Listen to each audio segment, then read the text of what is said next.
So you're going to replace the Vd with Vg minus Vt. So you are going to get the Vg minus Vt here and Vg minus Vt square here. And if you do this, eventually you will get this equation. So this is the saturation current of the transistor. So here this current is a saturation current. And you can see that in this equation, there's no Vd. That means Vd doesn't matter. Okay. That means the current no longer depends on Vd if the Vd is larger than Vg minus Vt. So the current only depends on the gate voltage.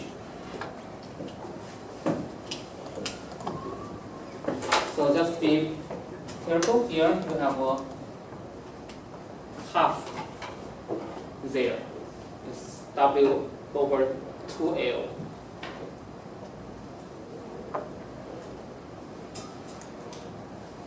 So this is a summary of the currents in the transistor.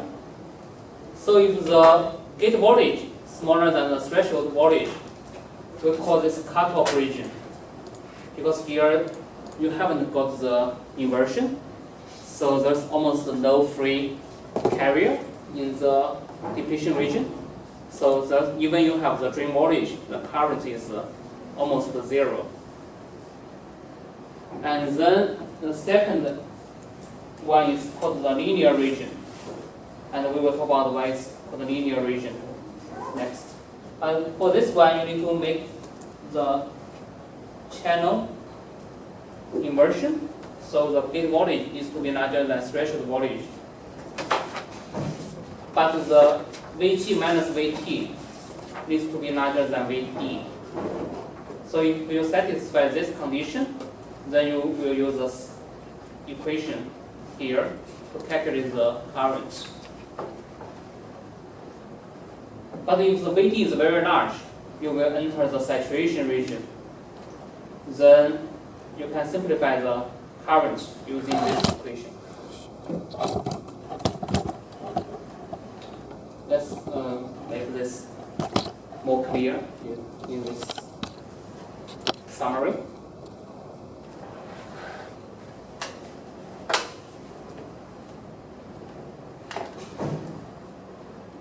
And then this is the ID set, the saturation current.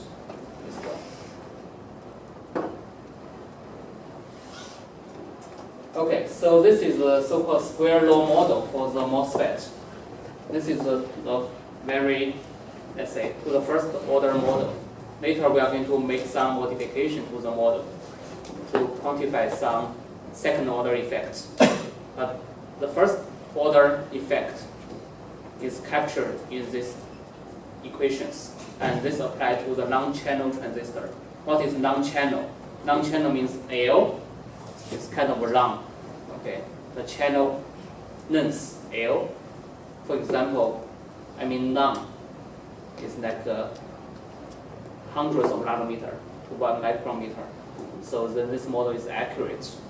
But for today's advanced technology, like what you see Intel's like the 10 nanometer processor, TSMC 7 nanometer processor, then this equation does not hold. That is a short channel. So non-channel means like hundreds of nanometer long. But we are going to start with this non-channel model first.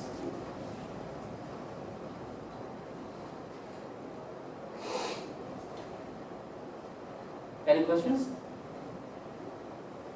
So next, very important, we are going to look at the ID-VD curves. Okay, so this is more intuitive by drawing the curves using that equation. So basically, that equation tells you the relationship between the drain current ID versus the drain voltage VD. But there's another variable, which is the gate voltage VG. So you're going to have the ID as a function of VD depending on the Vg. So how do we draw this kind of plot? This is very important. Your drain current versus drain voltage. This depends on the gate voltage. Okay, so we have different scenarios here. Let's say the first one, let's assume the threshold voltage of this transistor is 1 volt. And now your gate voltage is 1 volt. Then what is the drain current? What's your answer for this one? If the threshold voltage is 1 volt, gate voltage is 1 volt, what is the drain current? It's almost 0, right? Vg minus Vt is 0. So you need to have that inversion first. So this is almost 0, then it's like cut off. Now, if you increase the gate voltage Vg to be 2 volts, then what will be the current if you want to draw that IDVD curve? So this curve, if you draw this equation, you will see that ID, first you will see the linear condition if the drain voltage is small. And your Vg minus Vt, in that case, 2 volt minus 1 volt is 1 volt. That means if your Vd is smaller than 1 volt, we are going to use this equation to draw that plot. And if you look at this equation, it tells you this Vg minus Vt is 1. Okay. So then ID depends on the Vd, but this is not a linear function because ID depends on Vd and also the Vd squared. So it's a second order function here. And if you draw that out, it will be a parabolic function. So it will be something like the second order, And if this is like your 1 volt, so this is Vg minus Vt equals to 1 volt.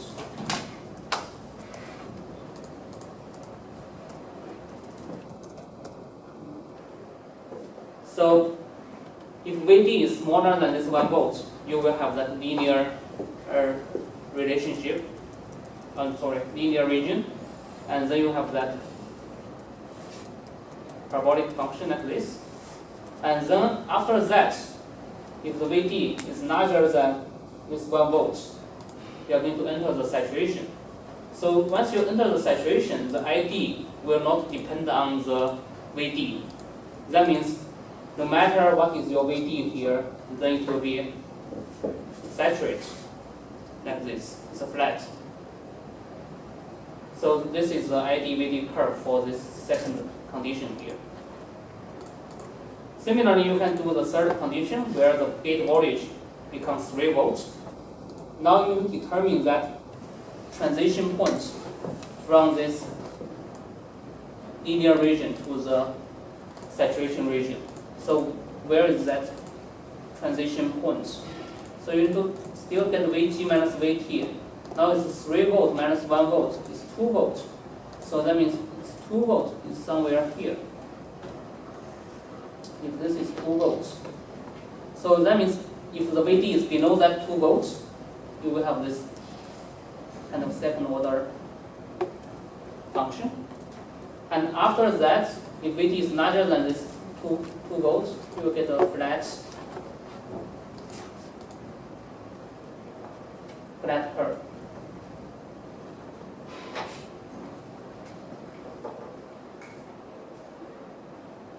And similarly, for the last condition here, Vg equals to 4 volts, then your transition point will be somewhere here, like 3 volts.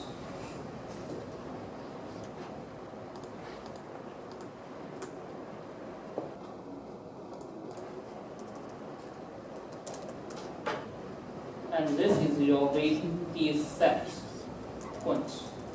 And this is 3, 2, 1. And this is so-called linear region, and this is so-called the saturation region. The reason it's called linear is because at a very small drain voltage, you can approximate this as a linear function.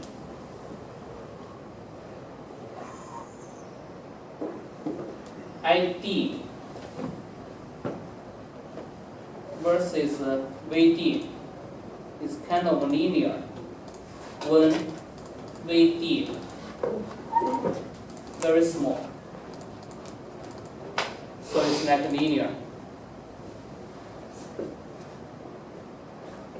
Or in other words, if you look at the previous equation here for this linear region, if VD is very small, then you can ignore the second order term.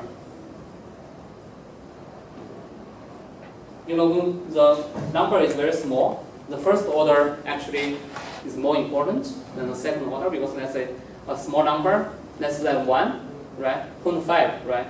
0.5 compared to 0.5 square. 0.5 square, you know, is a quarter. So then you can ignore the second order term.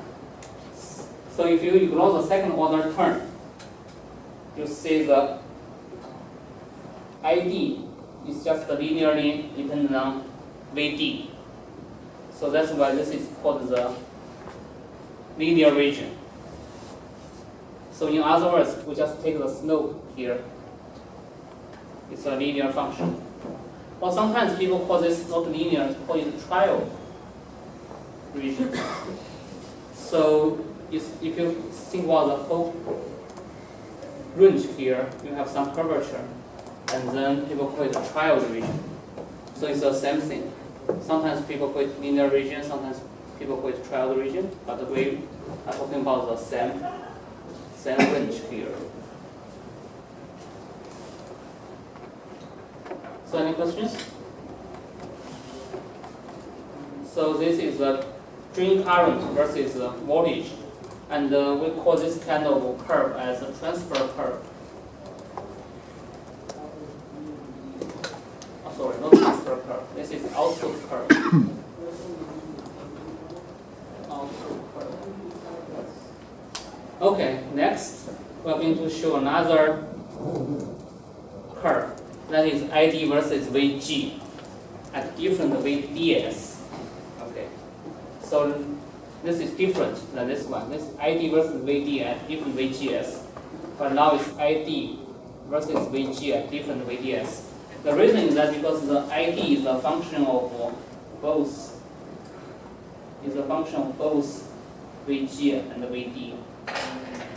So if you draw one of that out, the other one will become a parameter to control a group of curves.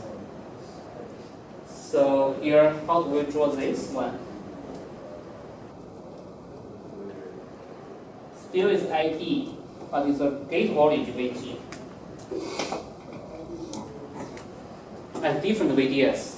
So here we have two conditions. First one, let's say the VT is 1 volt, still the threshold voltage is 1 volt. And the VD first is 2 volts. So first of all, we need to define the threshold voltage here, let's say 1 volt. And below the threshold, current is almost 0, so you don't see any current here. And after that, you are going to see currents. So let's still try to find that transition point, that saturation point. VD set. So because VD is to 2 volts, let's say VG minus VT. If VG minus VT larger than 2 volts, then it will be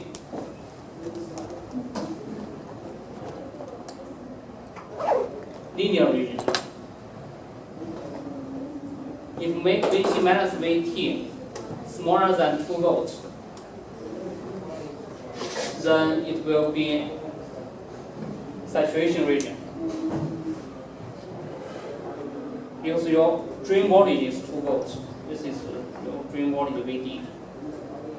So that means the VT is 1 volt. So actually the turning point for the VG will be 3 volts. It's somewhere here, 3 volts.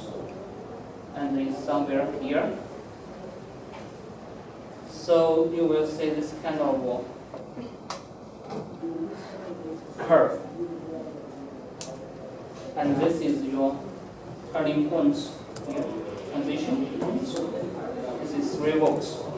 And this will be linear region. And this will be saturation region.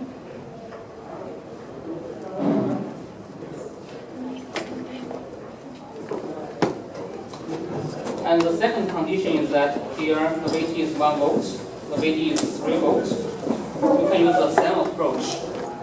You will get the transition point is somewhere here.